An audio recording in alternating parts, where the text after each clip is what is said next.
इस मूवी में माइक नाम का एक आदमी है जो एक काउबॉय है। माइक किसी जमाने में रोडियो स्टार हुआ करता था। रोडियो एक ऐसा खेल है जो मेक्सिको के काउबॉय खेला करते थे। इस गेम के दौरान माइक को कई बार बैक इंजरीज हुए, जिसकी वजह से वो अब इस गेम में पार्टिसिपेट नहीं कर सकता। वो अब घोड़ों की देखभाल किया करता था। यह 1979 का टाइम है। एक दिन माइक का बॉस कहता है कि वो अब पहले की तरह नहीं रहा। माइक ने 5 बार रोडियो नेशनल चैंपियनशिप जीती थी। तब उसका बॉस उससे बहुत ही खुश था। लेकिन अब जब वो ओल्ड हो चुका है, तब एक दिन उसका बॉस उसे जॉब से निकालकर नए वर्कर को रख लेता है। माइक अब मायूसी में अपने पुराने दिनों को याद करता हुआ बस अपना वक्त काट रहा था। 1 साल बाद एक दिन अचानक उसका बॉस फिर से वापस आ जाता है और कहता है कि उसका एक बेटा है जिसका नाम राफेल है। वो उसकी एक फोटो लेकर आया था जो कि उसके बचपन की थी, लेकिन अब वो 13 साल का हो चुका है। राफेल की माँ, जिसका नाम लेटा है, वो उसे लेकर मेक्सिको में रहती है, जो एक अच्छी औरत नहीं है। माइक का बॉस कहता है कि राफेल के साथ अत्याचार हो रहा है, जिसकी खबर उसे मिली है। माइक कहता है कि वो ये काम नहीं कर सकता है। सबको ये लगेगा कि वो बच्चे को किडनैप कर रहा है और उसे पुलिस भी पकड़ सकती है। लेकिन उसका बॉस उसे कहता है कि तुम्हारा भी बेटा था और तुमने उन्हें खो दिया, मैं जानता हूँ, लेकिन राफेल भी तो तुम्हारे बच्चे की तरह है और मैं इस काम के लिए किसी और के ऊपर भरोसा नहीं कर सकता, इसलिए मैं तुमसे प्रॉमिस चाहता हूँ। उसके बाद वो माइक को कुछ पैसे और लेटा का एड्रेस देता है। माइक अगले दिन मेक्सिको के लिए निकल जाता है। काफी लंबा सफर करने के बाद वो लेटा के घर पहुंच जाता है। लेटा का घर बहुत ही बड़ा है, जिसे देख के माइक कहता है कि उसका बेटा यहाँ रह रहा है तो उसे क्या दिक्कत होगी। लेटा माइक को देख के हंसती है कि उसके हस्बैंड ने इतने ओल्ड आदमी को इसके पास भेजा है। उसके बाद वो उसके सारे पेपर्स को चेक करती है। वो उसे बताती है कि तुम पहले इंसान नहीं हो जिसे मेरे हस्बैंड ने राफेल को लेने के लिए भेजा है। उससे पहले 2 लोग और आ चुके हैं जो जेल में हैं। उसके बाद वो पूछती है कि राफेल के डैड उसे वापस क्यों चाहते हैं, जबकि वो उससे तो बिल्कुल भी प्यार नहीं करते। माइक कहता है कि अब वो बदल चुके हैं। लेटा कहती है कि मेरा बेटा बहुत बदमाश है, उसे पकड़ना आसान नहीं। वो हर वक्त चोरी, जुआ, कॉक फाइटिंग यही सब करता रहता है। मुझे नहीं पता वो कहाँ है, लेकिन ये पता है कि वो एक मॉन्स्टर है। वो अगर मिले तो ले जाओ। उसके बाद वो उसे ड्रिंक ऑफर करती है, लेकिन माइक कहता है कि मुझे काम है और राफेल को ढूंढने निकल जाता है। उसे राफेल कॉक फाइटिंग करता हुआ मिलता है, जहां अचानक पुलिस आ जाती है, इसलिए वहां के सब लोग भाग जाते हैं। माइक राफेल को खोजते हुए आगे बढ़ता है। तभी उसे राफेल का मुर्गा मिल जाता है जो राफेल का पेट है। माइक उसे कहता है कि अगर तुम बाहर नहीं निकले तो मैं इस मुर्गे को मार दूंगा। फिर राफेल बाहर निकलता है और उसे पूछता है कि तुम्हें मुझसे क्या चाहिए। माइक उसे सब बताता है। राफेल को यकीन नहीं होता कि उसके डैड उसे बुला रहे हैं, जिन्होंने इतने सालों में उसकी खबर तक नहीं ली। माइक उसे कहता है कि तुम उसके इकलौते बेटे हो और उनके पास बहुत सारे घोड़े हैं जो तुम्हें देना चाहते हैं। ये सुनकर राफेल कहता है कि मैं चलने को तैयार हूँ और मैं अपना सामान लेकर आता हूँ, और वो अपना सामान लेने चला जाता है। उसके बाद लेटा के कुछ आदमी माइक को पकड़ के लेटा के पास ले जाते हैं। लेटा उसे कहती है कि तुमने उसे कैसे पकड़ लिया, क्या वो जाने के लिए तैयार है। माइक कहता है कि हाँ बिल्कुल। ये सुनकर लेटा हंसने लगती है और कहती है कि वो तुमको बेवकूफ बना रहा। उसके बाद वो उसे ड्रिंक ऑफर करती है। फिर उसे कहती है कि चलो सेलिब्रेट करते हैं, लेकिन जब माइक उसे मना कर देता है तो लेटा को गुस्सा आ जाता है और वो कहती है कि तुमने एक कदम भी यहाँ से बाहर निकाली तो मैं पुलिस को कह दूंगी कि तुमने मेरे बेटे को किडनैप किया है और तुम सारी जिंदगी यहाँ की जेल में सड़ोगे। राफेल मेरी प्रॉपर्टी है और अपनी सलामती चाहते हो तो कल ही यहाँ से निकल जाओ।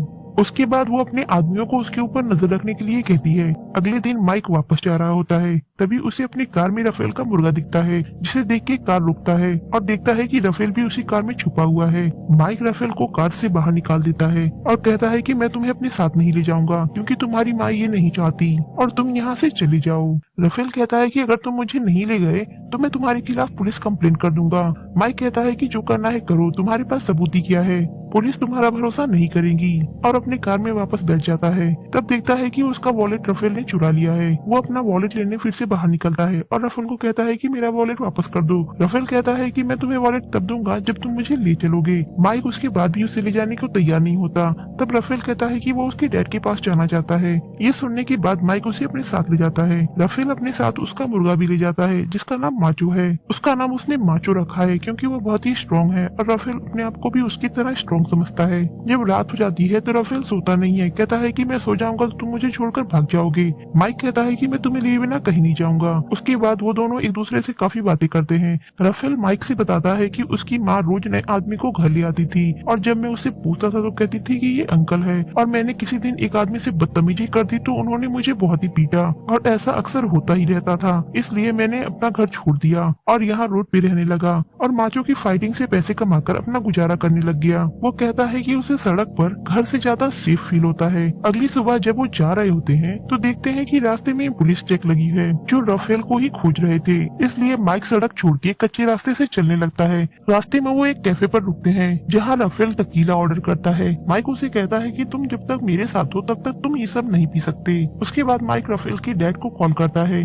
और उसे बताता है कि लड़का मुझे मिल गया है, लेकिन तुमने मुझसे पहले 2 और लोगों को यहाँ भेजा था और ये बात छुपाकर तुमने अच्छा नहीं किया। जब वो वापस आता है तो राफेल उसकी काउबॉय हैट मांगता है, लेकिन माइक उसे नहीं देता और कहता है कि तुम काउबॉय नहीं हो। इस पर राफेल गुस्सा होकर बाहर चला जाता है। जब वो बाहर जाता है तो उसे एक आदमी पकड़ लेता है जिसे उसकी माँ ने भेजा था। माइक उसे कहता है कि तुम इसे छोड़ दो, नहीं तो मैं तुम्हें नहीं छोड़ूंगा। वो आदमी वहाँ के लोगों को इकट्ठा करने लगता है, लेकिन राफेल उन्हें कहता है कि ये आदमी झूठा है, इसने मुझे बहुत मारा है, और अपनी पीठ पर लगे घाव को दिखाता है। वो सारे आदमी मिलकर उसी आदमी को मारने लग जाते हैं और माइक और राफेल वहाँ से भाग निकलते हैं। आगे जाकर फिर से माइक और राफेल थोड़ी देर के लिए रुकते हैं, तभी कुछ गुंडे उनकी कार को चुरा लेते हैं। फिर आगे उन तीनों को पैदल ही जाना होता है। कुछ आगे जाने के बाद राफेल एक कार जुगाड़ कर लेता है, इसलिए माइक खुश होकर उसे नए कपड़े खरीद के देता है। फिर से दोनों आगे निकल जाते हैं। कुछ दूर जाने के बाद वो फिर से रेस्टोरेंट पर रुकते हैं। वो एक ओल्ड लेडी का रेस्टोरेंट है जिसका नाम मार्ता है। वो इंग्लिश नहीं बोलती, सिर्फ स्पेनिश बोलती है। बाहर कुछ पुलिस ऑफिसर को देख के वो समझ जाती है कि वो उनको खोज रहे हैं। राफेल मार्ता को अपने बारे में बताता है कि वो आदमी उसे उसके डैड के पास ले जा रहा है और मेरी माँ मुझे नहीं जाने देना चाहती, इसलिए पुलिस हमारे पीछे पड़ी हुई है। वो लेडी बहुत ही अच्छी नेचर की है, इसलिए वो उन दोनों का साथ देती है। फिर माइक और राफेल आगे बढ़ जाते हैं। रास्ते में उन्हें वो लोग मिलते हैं जिन्होंने माइक की कार चुराई थी। उन्हें पुलिस ने पकड़ रखा होता है,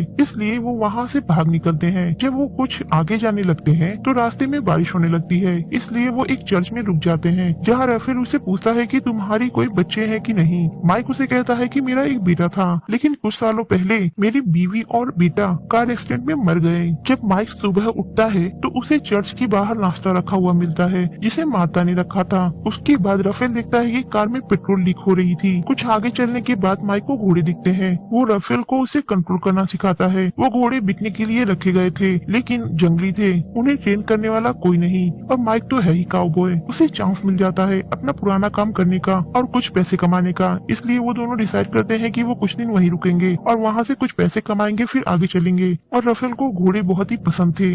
माइक उसे कहता है कि तुम्हें टेक्सास में ये सब करने को बहुत मिलेगा। उसके बाद माइक मार्ता के घर गिफ्ट लेकर जाता है जहाँ उसकी 4 ग्रैंड डॉटर्स होती हैं। मार्ता के हस्बैंड और बहू बेटे की मौत हो चुकी होती है। वो बच्चियां बहुत ही प्यारी होती हैं, जिनमें से छोटी वाली बहरी थी जो साइंस लैंग्वेज में बात करती थी और माइक को साइंस लैंग्वेज आती थी।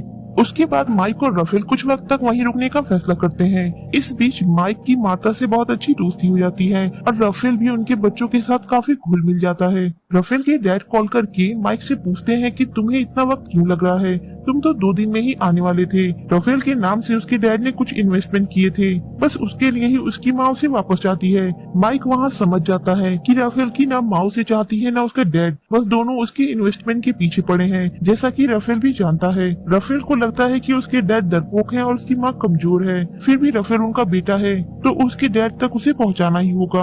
माइक और मार्ता बहुत क्लोज जाते हैं। ऐसा लगता है कि माइक का खोया हुआ परिवार उसे वापस मिल गया हो। माइक वहाँ रहते हुए जानवरों के घाव के भी इलाज करता है, इसलिए पूरे गांव के लोग अपने पेट को लेकर उसके पास आने लगते हैं। माइक मार्ता की ग्रैंड डॉटर्स को रात को स्टोरी सुनाता है और दिन में घोड़ों के बीच रहता था। वहाँ उसे सब कुछ मिल गया था जो टेक्सास में उसके पास नहीं था, और 1 साल से तो उसके पास जॉब भी नहीं थी। राफेल कहता है कि अगर मेरे फादर नहीं बुला रहे होते तो मैं यहीं रुक जाता। मैंने अपनी जिंदगी में ऐसी जगह कहीं नहीं देखी। अगले दिन कुछ पुलिस ऑफिसर उन दोनों को पूछते हुए मार्ता के घर पहुंच जाते हैं, जिसे देख के माइक कहता है कि हमें यहाँ से जाना होगा, नहीं तो एक दिन पुलिस हमें पकड़ ही लेगी। इसलिए दोनों मार्ता की फैमिली को बाय करके वहाँ से चले जाते हैं। रास्ते में पुलिस उनका पीछा करने लगती है। माइक उनकी कार को चकमा देकर कच्ची सड़क पर अपनी कार को लेकर चला जाता है। वो रास्ते में राफेल को बताता है कि उसके डैडी उसे इसलिए अपने पास बुलाना चाहते हैं क्योंकि उसके डैड ने उसके नाम से कुछ इन्वेस्टमेंट किए हुए हैं। उन्हें लगता है कि तुम अगर उनके पास रहे तो उनको उसमें से आधे पैसे मिल जाएंगे। ये सुनकर राफेल को गुस्सा आ जाता है। वो माइक से कहता है कि तुमने मुझे झूठ बोला। माइक कहता है कि मुझे ये बात पहले नहीं पता थी। राफेल गुस्से में कार से उतर के जाने लगता है। तभी वो पुलिस फिर से आ जाते हैं और माइक की कार की तलाशी लेने लगते हैं और उसकी कार का पुर्जा पुर्जा उखाड़ कर फेंक देते हैं। राफेल उन्हें बताता है कि वो ड्रग्स खोज रहे हैं। जब उन्हें कार में ड्रग्स नहीं मिलती तो वो उन दोनों से पूछताछ करने लगते हैं। राफेल पुलिस को थोड़ी सी घूस दे देता है, जिसके बाद वो पुलिस वहाँ से चली जाती है। फिर माइक और राफेल अपने कार को ठीक करते हैं और आगे बढ़ने लगते हैं। रास्ते में फिर से माइक राफेल से कहता है कि अभी भी वक्त है, तुम फैसला ले सकते हो कि तुम्हें कहाँ रहना है। राफेल कहता है कि मैं डैड के पास जाऊंगा। आगे फिर से उसकी माँ का भेजा हुआ गुंडा उनकी कार को ठोक देता है। वो जब बाहर निकलते हैं तो देखते हैं कि उसके हाथ में गन है। राफेल का मुर्गा उस आदमी को काटने लगता है और वो दोनों गन और उसकी कार लेकर वहाँ से भाग जाते हैं। फिर से दोनों आगे बढ़ते हैं और फाइनली इस बार दोनों बॉर्डर तक पहुँच जाते हैं। बॉर्डर की उस पार राफेल के डैड खड़े होते हैं। राफेल माइक को अपना मुर्गा गिफ्ट में दे देता है। माइक राफेल को वहीं छोड़ के वापस मार्था के पास चला आता है। अब शायद वो अपनी बाकी की जिंदगी वहीं बिताएगा। अगर ये वीडियो अच्छी लगी हो तो लाइक कर दे।